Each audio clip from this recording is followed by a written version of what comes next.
आज university amendment जो bill आनी थे भारतीय जनता पार्टी सरकार चंचकतापूर्ण ये बिल आनी जेतेबेले 1999 मसीहा 1989 रे यूनिवर्सिटी एक्ट करा जाइथिला तार 31 वर्ष पर 2020 रे तत्कालीन बीजेडी सरकार ए बिल आनिथिले अमेंडमेंट करथिले एवं एमाने 2024 रे जो अमेंडमेंट बिल आनले सेथिरे से लिखिसंती 1999 मसीहा 1989 रो बिल को आमे संशोधन करूचु जेहेतु 2020 बिल उपरे यूजीसी सुप्रीम कोर्ट को जाइछन्ती हाई कोर्ट रे हारला पर हाई कोर्ट रे गवर्नमेंट जो बिल आनथिला 2020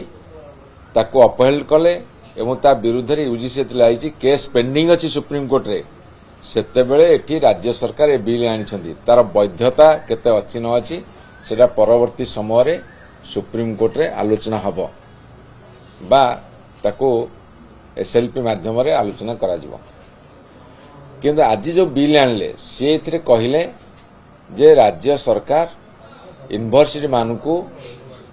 स्वायत्तता बा ऑटोनॉमी देवाक प्रयास करछन्ती प्रथमे आमे आसीबा वाइस चांसलर नियुक्ति रे वाइस चांसलर नियुक्ति रे कोन हैला ना जो कथा चांसलर बा गवर्नर को पावर थिला ताकू से काटी दैछन्ती गवर्नर बा चांसलर सीए तांकर जने नोमिनी रखिबे सर्च कमिटी जो 3 जणिया सर्च कमिटी सेही सर्च कमिटी जो नोमिनी रखिया कथा स्टेट गवर्नमेंट से पावरटा निज हाथ को आनिले स्टेट गवर्नमेंट 3 जण को ना पठेबे चांसलर पाखरु एवं चांसलर तांको भितरु जण को बाछिबे किए कमिटी रो चेयरमैन हेबो यूजीसी जण को पठेबे एवं से कहिसंती सिंडिकेट जण को पठेबे जो 3 जणिया सर्च कमिटी हेबो सेथिरे चांसलर पावर किछि नाही काहेकि ना स्टेट गवर्नमेंट जो 3 जण को ना पठेबे सेइथरु चांसलर जण को बाछिबे से चेयरमैन हेबे तेणु चांसलर पावर को मैंने काटिले जोटा गोटे conflict between chancellor and the state government ये प्रथम कथा द्वितीय कथा ओपीएससी माध्यम जो रिक्रुटमेंट करा जाउथिला जेतेबेले ओडिशा रे मात्र 3टी बा 5टी यूनिवर्सिटी थिला सेतेबेले कम यूनिवर्सिटी थारु यूनिवर्सिटी माने तांकर रिक्रुटमेंट करूथिले लेक्चरर बा असिस्टेंट प्रोफेसर एसोसिएट प्रोफेसर बा प्रोफेसर किंतु जेतेबेले 18टा यूनिवर्सिटी हे गलानी स्टेट गवर्नमेंट अंडर रे सेतेबेले जो पिला धरंतु नॉर्थ ओडिशा यूनिवर्सिटी रे इंटरव्यू दउची सेठी सिलेक्ट हो जाइछि जदि परवर्ती समय से उत्कल यूनिवर्सिटी रे पाई जाउची ताले सेठी जॉइन न करबा जॉइन करिथिले भी छाड़ी के आसे एठी जॉइन करूची जा फल सेठी वैकेंसी पडुची तेणु करी ओपीएससी की दिया जाइथिला एथि पई जे अंतत भाबरे एई जो असंगति रहुची रिक्रुटमेंट रे सेटा दूर करिया पे सेठी मध्य सब्जेक्ट एक्सपर्ट आसी रिक्रुटमेंट करूथिले एवं 215 जन बछा बछा assistant professor associate professor professor मान को बाछिथिले एवं यूनिवर्सिटी मान को हाथ रहिले जोटी भलो वाइस चांसलर पड़िबे सेठी भलो रिक्रुटमेंट हबो जोटी वाइस चांसलर मतिगति भलो न रहिबो सेठी बैड ब्लड मैंने आसी जिवे यूनिवर्सिटी को जहाँ फल कि गोटे जेनेरेशन नष्ट हो शिक्षा व्यवस्था भितर जदि गोटे भूल रहिबो ताले गोटे जेनेरेशन नुह पीढ़ी पर पीढ़ी मध्य आक्रांत हब कहीं यूनिवर्सिटी जो माने बाहरिबे से माने यूनिवर्सिटी लेक्चरर रहिबे प्रोफेसर रहिबे कॉलेज मानकर लेक्चरर प्रोफेसर रहिबे असिस्टेंट प्रोफेसर एसोसिएट प्रोफेसर रहिबे एवं हाई स्कूल लेवल मध्य पढ़ेबे कहीं जो एकेडमिशियंस बाहरिबे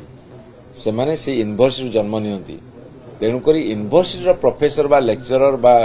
आपनकर असिस्टेंट प्रोफेसर एसोसिएट प्रोफेसर सेति पवित्रता सहकारी रिक्रुटमेंट करिया दरकार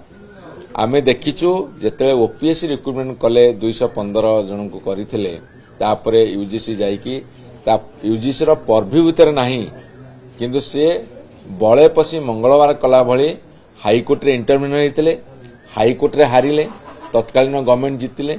वर्तमान यूजीसी सुप्रीम कोर्ट रे केस करिया फल स्टे हेकी अछि जहाँफल ओपीएससी 215 परवर्ती समय रिक्रुटमेंट करें किंतु जो 215 जन assistant professor associate professor professor appointment कर सबुठु बेस्ट रिक्रुटमेंट आज पर्यटन ओडिशा रे जते यूनिवर्सिटी रही सेटा बेटर रही आउ यूनिवर्सिटी छाड़ी पड़ेगा लियन नहीं जावा ये जो झमेला झाटी था से कथा हो ना एवं आउ गोटे कथा आपण मानू कही रखे जे जो सिंडिकेट को स्ट्रेंथन करने कथा आसी भितर नेशनल एजुकेशन पॉलिसी रो गाइडलाइन में आसीगला नेशनल एजुकेशन पॉलिसी मध्य लागू कले ता सहित यूजीसी रो गोटे ड्राफ्ट गाइडलाइन आसी ए सबु कथा देखला बेले यूजीसी रो ड्राफ्ट गाइडलाइन एवं नेशनल एजुकेशन पॉलिसी रो जो लागू करसन ड्राफ्ट आ वर्तमान जो बिल आनले ये सबु गुड़ाक डिफरेंट ये क्लास करुची तेणुकरी मुझे पचारि आज आपण माने जो बिल आणुछंती सिनेट रो पुणी रखुछंती किंतु नेशनल एजुकेशन पॉलिसी रे सिनेट रो व्यवस्था नाही गुजरात कर्नाटक एवं पंजाब रे सिनेट नाही वर्तमान गुजरात रे कोन कले सेटा बोर्ड ऑफ मैनेजमेंट कर देछंती सेठी सिनेट नाही कि सिंडिकेट नाही काइना से नेशनल एजुकेशन पॉलिसी लगेछनी 2023 रे ए 2 वर्ष तले तेणुक सेते बेले माने कोन करिवे से माने सेते बेले कोन करिवे नेशनल एजुकेशन पॉलिसी लगेला बेलकू आज जो अमेंडमेंट बिल आनिछंती सेटा सेते काट खाइबो तेणु तरबरिया भाव से बिल आनिबार कारण कोन ना जेहेतु से माने 2020 मसीह रे बा 4 वर्ष तले जेहेतु विरोधी दल थिले एवं से माने यूजीसी की लगेई करी केस करथिले